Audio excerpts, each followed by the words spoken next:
It is a Tuesday morning. It's a great Tuesday morning. Tuesday's always the toughest day, right? Tuesday's the day we say we got to push a little harder.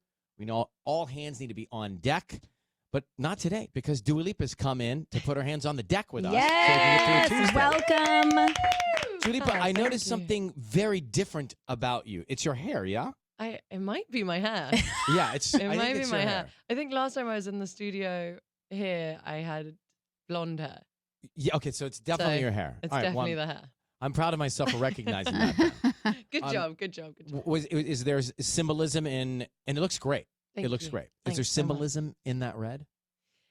Symbolism. I don't know. When I was making my new record, I just felt like I really resonated with the color red, and I felt like that was just my new vibe now.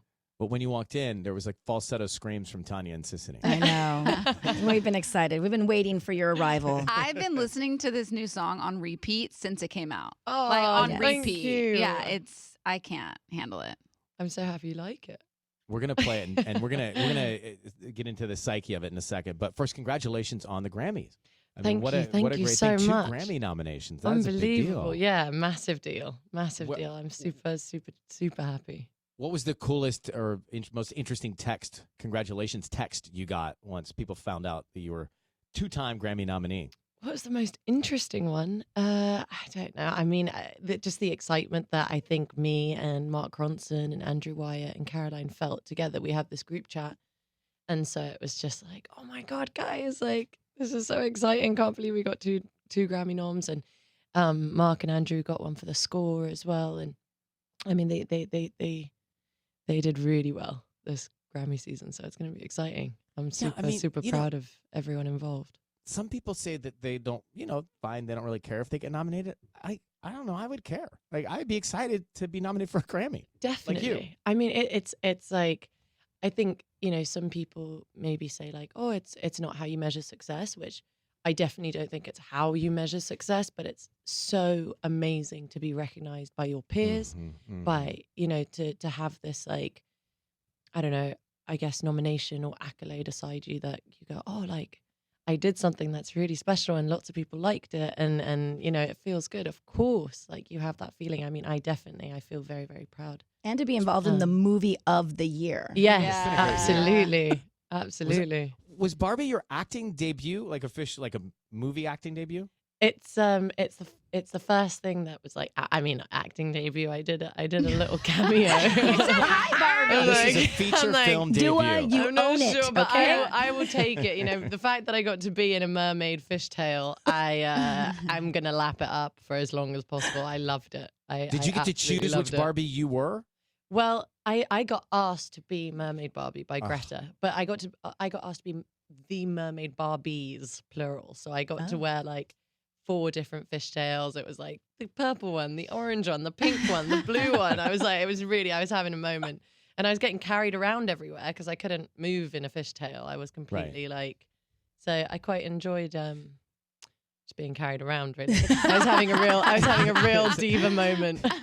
Seems like fun. So all right, explain to us how you wrote Dance the Night. Did you see the scene that it was going to be featured in and then write to the scene? And how did you do it? And how's it different from your normal writing process? It was completely different from my normal writing process entirely. I initially, Mark had asked me if I was interested in Mark Ronson, if I was interested in working with him on this track. And all I saw was a dance rehearsal video of the whole cast in a dance studio, like rehearsing to what was just the score, essentially, the strings, string part. And I was like, oh, 1000%, I'm all over this. Definitely. I would love to do it. And I was more just kind of thinking about when was the deadline? When did we need to send it in? And it was just before they had started filming for Barbie. And I guess the whole task of it was, how do you write a song that's going to help tell the story as well? Because it was happening, like the song happens on Barbie's best day ever. And it's just as Barbie's starting to have these thoughts of death. Right. And I needed to write a song that had all the excitement of the best day ever, and it had all the disco elements and the glittery pop disco stuff, with then underlying lyrics of what am I going to do if everything kind of goes wrong? You know, how am I going to stay positive or optimistic in the face of things maybe not working out the way that I want them to? So that was kind of the premise of it. And that was also the kickoff for the rest of the film as well, that kind of juxtaposition on throughout the whole film. So it was like, all right, for Greta, we're going to make the dance crying song for that part. And that's how it was. It was just like really amazing, because when I go in the studio and work on my own music, I write very much from just my own personal experiences. And this one was really diving into Barbie's world and her character and what her story was and what she was going through, which was really, really fun to kind of go in and I, you know, have a task and have an assignment. I was like, this is something I really love and I enjoyed. Deadline. Assignment and deadline? There was kind of, it was not really a deadline, because the film was already filmed then with the instrumental. So we had a little bit more time to get all the lyrics. But the best thing about that was that we had originally written the song, and then we went back in the studio again and we watched the song with the that's cool, with the dance scene.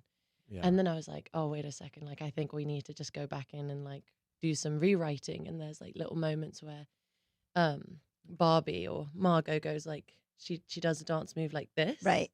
And I'm like, oh, well, we have to put in like "Come Along for the Ride" there, and just like you start can't see tailoring. Oh, sorry, I'm waving my her hands. Yeah, I hand. forget that Yeah. I'm on the radio. And it was like, okay, let's tailor little things to the dance moves to like really feel like we're scoring right the film. That's how the lyrics were written. So it was just a completely different experience. I absolutely loved it. That's so cool. Yeah. And here's a part of the final product. You can take your hand and move it towards you and do the action. Dua Lipa's with us. Let's Houdini. We got a Houdini. We're going to play that next. Catch Me or I Go Houdini. Go Houdini. I mean, my favorite part is watching Tanya and Sisney sing and dance to Dua Lipa, for Right. Dua Lipa, to Dua Lipa's song Houdini. Backroom, did you catch that? I hope you did. It is new music from Dua Lipa. It is out now. It is Houdini. There's so many great layers to that song, too. You know, you can almost picture it being played, obviously, here on the radio, but I can also see it in like a 2-story gold club in Europe along the coast, you know, after 2 a.m. And that's the kind of song that comes on. That's the idea. It's Right? like that really late night, like things are getting a little messy. Then the song comes on and you're like, oh my God. My second wind kicked in. Yeah, exactly.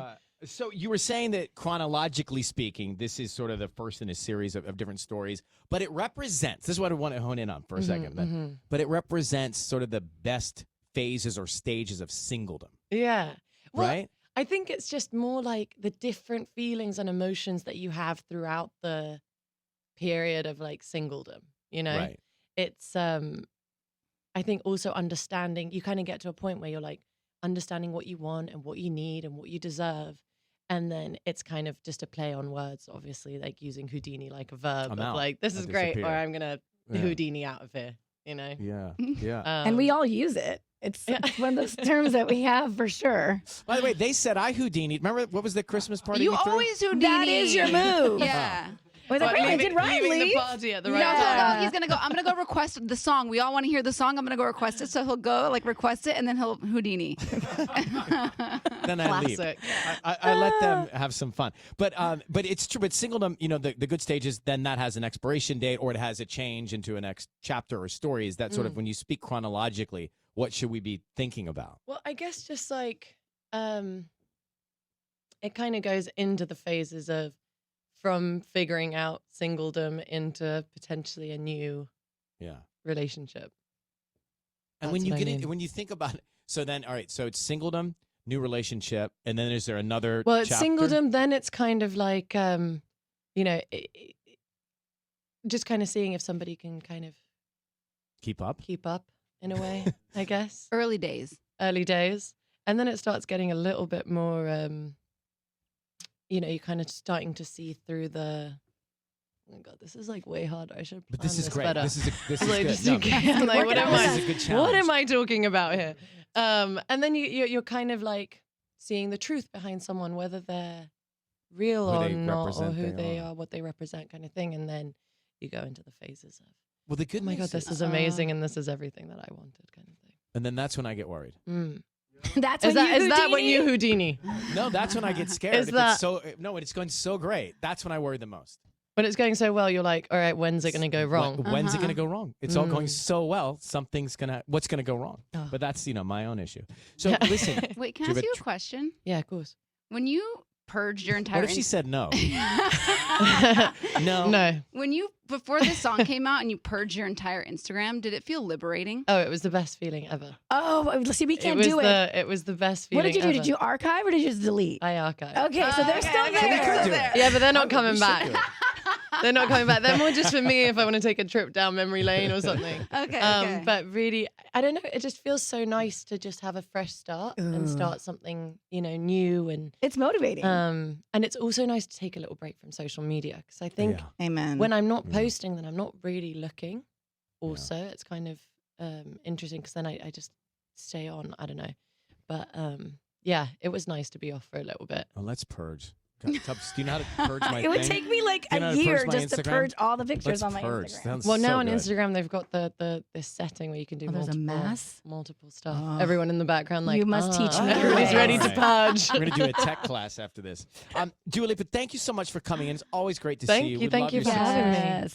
Thank Check you. out Always a Houdini out pleasure. now. We'll see you at the Grammys. Take care. Hell yeah.